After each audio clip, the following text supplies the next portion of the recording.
Rapaziada, palmeirense perde a liderança, mas não perde a piada. Se liga só o que o Neto disse do Flamengo 4, Corinthians 0. Nesse chocolate aí do Mengão em cima do rival Corinthians. Se liga só no que o Neto disse. Aconteceu uma coisa muito chata lá no Rio de Janeiro. Aconteceu uma coisa muito chata lá no Maracanã. E olha, eu sou torcedor do Palmeiras. E assim, o Flamengo vai continuar na cola do Palmeiras. O Palmeiras agora joga daqui a pouco com a obrigação de vencer um jogo contra o Bahia. Mas eu não vou esconder de vocês a alegria que é ver o Corinthians levando uma sacudida que vai fazer os caras querer cancelar a participação nas competições agora em 2025 e só voltar em 2026. Tipo, vamos fechar o clube. Vamos fechar o clube. Vamos encerrar tudo momentaneamente e a gente só volta em 2026 com tudo novo. Meus amigos. O que o Flamengo fez com o Corinthians hoje? O que o Flamengo fez com o Memphis Depay? Memphis Depay pediu arrego. Memphis Depay pediu pra sair. Porque o Flamengo humilhou o Corinthians. E não só humilhou o Corinthians coletivamente em si, mas humilhou os principais astros, os principais super-heróis corintianos. Que é o caso do homem de Mirassol, o Mirassol Man, que é o Memphis Depay. A goleada ensaboada foi tão, assim, absurda que o cara pediu pra sair já no primeiro tempo. Porque ele já sabia que dali ia aparecer mais gol. Ele já sabia que a vergonha ia ser maior. E aí, ó, sentiu. Pede pra sair. A maior desculpa, né, de todos os tempos. Coincidentemente, no momento que o jogador vê, o jogador de experiência que é ele, vê que a equipe está totalmente desorganizada, vê que não tem meio campo nenhum, vê que o sistema defensivo está dando brecha, erros de saídas abissais, enquanto isso a outra equipe pressionando, subindo linha, fazendo pressão. Ele já sabe que aquilo dali vai ser um vexame.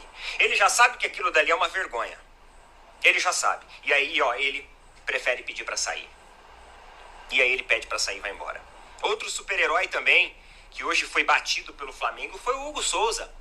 Como muitos colocam, né, como o melhor goleiro da atualidade no futebol brasileiro. Eu não sei aonde. E realmente é um bom goleiro para pênalti.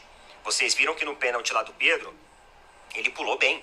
É que o Pedro, assim, mano, enfiou o pé, né? Foi uma chapuletada. Foi uma chapuletada pra, tipo assim, ele sabe que o Hugo Souza é bom. E você viu que o Hugo Souza, mesmo assim, acertou o tempo, acertou o canto e ainda subiu o braço. É que o Pedro realmente dá um chute muito forte, além de ser muito forte, um chute muito alto. Uma bola num pênalti indefensável. Mas ele vai muito bem. E mais uma vez, mais um super-herói corintiano cai. E aí a gente tem o Carrijo, que é o outro super-herói, né? O outro grande astro, junto com o Yuri Alberto, que sinceramente sumiu no meio-campo do Flamengo. Sumiu na marcação, na boa marcação dos zagueiros do Flamengo. Simplesmente o Corinthians hoje desapareceu. Hoje, se o torcedor corintiano tivesse alguma fé que a coisa ia engrenar, que o time ia, sabe? Hoje ele perdeu completamente. A temporada do Corinthians, eu falei isso em outro vídeo, a temporada do Corinthians terminou no Campeonato Paulista. O Corinthians venceu o Paulistão para ser a gota no oceano. Pingou uma vez para não vencer mais nada. Tudo que você precisa na palma da mão. Aproveite milhares de ofertas com frete grátis só. Enquanto isso, Dorival Júnior do alto da cabine do camarote, ao lado de Fabinho Soldado, praticamente já pedindo a rescisão contratual. Eu espero, Augusto Melo e companhia, eu espero que vocês já tenham entregado o documento e ele tenha assinado, porque senão ele não vai assinar não. Mas se ele já tá lá acompanhando o jogo, é porque ele já assinou, né? brincadeiras à parte, é porque ele já assinou. E, cara, e que partida hoje, né, da equipe do Flamengo? Que partida? Eu acho que, assim, aquela vez lá contra o Juventude, muita gente falou assim, né? Ah, mas contra o Juventude é fácil. E aí os caras foram lá e fizeram uma goleada dessa contra o Corinthians. Corinthians esse que tem um time bom. E não adianta arrumar desculpa de que, mas é interino, mas o trabalho... A mídia bairrista paulista, o papo deles vai ser esse agora. O papo deles é que agora a equipe vai ter um novo técnico, que o time tá sofrendo uma pressão, que a queda de um técnico abateu os jogadores. Eles vão fazer de tudo para passar pano e para desmerecer a vitória aí do Flamengo, né? E a pífia participação do Corinthians. Flamengo hoje, galera, aos 5 minutos você já tem o primeiro gol do Cebolinha. Então, aos 5 minutos você já vê o Flamengo ali pressionando, apertando a saída de bola, marcação, pressão, marcação, pressão. Durante uns 15 minutos, mais ou menos, você teve essa ilustração de jogo. Depois o Corinthians até tenta fazer alguma coisa, tenta se reorganizar no meio campo, só que a marcação do Flamengo ela continua muito forte. Embora a linha de ataque ela baixou um pouco, depois dos 15 minutos, a marcação do Flamengo continuou muito forte. E aí você tem as falhas abissais, colossais do sistema defensivo do Corinthians. Você tem simplesmente o meio-campo aberto que permite, né, acontecer ali uma triangulação central e sair o gol do Arrascaeta, que foi o segundo gol. E aí o terceiro gol do Pedro vem também de uma falha de saída de bola absurda, que é como a que a gente falou aqui.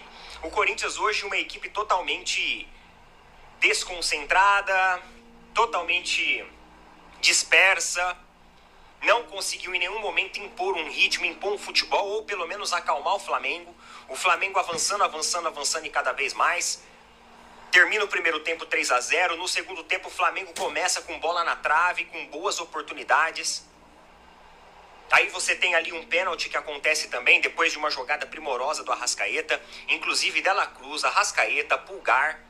Todo mundo hoje, né? Hoje o Flamengo foi uma equipe coletivamente e individualmente muito forte.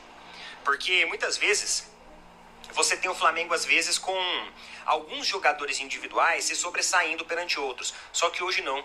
Hoje todo o time funcionou de forma coletiva e de forma individual. O Eric Pulgar, por exemplo. Você viu aquele momento que o Corinthians tenta um contra-ataque e eles vão e jogam uma bola enfiada no centro do campo para tentar chegar no Yuri Alberto, que sequer nem apareceu na partida. O Eric Pulgar vai lá e ele já vê, né, cara? Ele consegue telegrafar e ele antes já faz o carrinho já para interceptar a bola. Então, assim, hoje o Corinthians virou uma criança perto do Flamengo. Até o Cebolinha jogou bola nesse jogo ontem. Então, é de aplaudir realmente o Flamengo nesse jogo contra o Corinthians. E ó, eu até concordo com o Neto aí em partes em relação ao Corinthians, porém eu discordo dele quando ele fala que o Corinthians não conseguiu jogar. Corinthians não conseguiu jogar por causa do Flamengo. O Corinthians não jogou, não porque ele não queria jogar.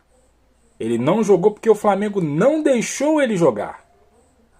Então, assim, não sei se o Neto se expressou mal, se ele quis dizer o que eu estou dizendo aqui agora, mas o que eu vi do jogo foi isso. O Flamengo sufocou. Os 15 minutos foi sufocante total. Um sufoco total. Corinthians deu uma organizada, só que veio o segundo gol. Segundo gol, pá!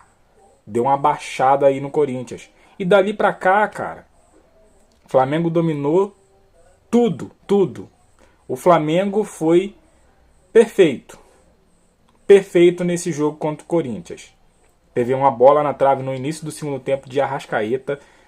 Se entra, seria um golaço. Seria um golaço do Arrascaeta. Mas assim, perfeito, perfeito esse jogo do Flamengo. Espero que continue dessa forma, continue amassando e convertendo esse amasso em gols, né? E o Neto não perdeu a piada, né? Eu tô gravando esse vídeo aqui às 11 da noite e o Palmeiras perdeu em casa do Bahia e o Neto perdeu né, junto com o Palmeiras, a liderança pro Flamengo. Então, segue o líder. E ó, deixe seu comentário aqui embaixo, deixa aquele like que fortalece, se inscreva no canal, compartilha. E eu fico por aqui, até a próxima. Valeu!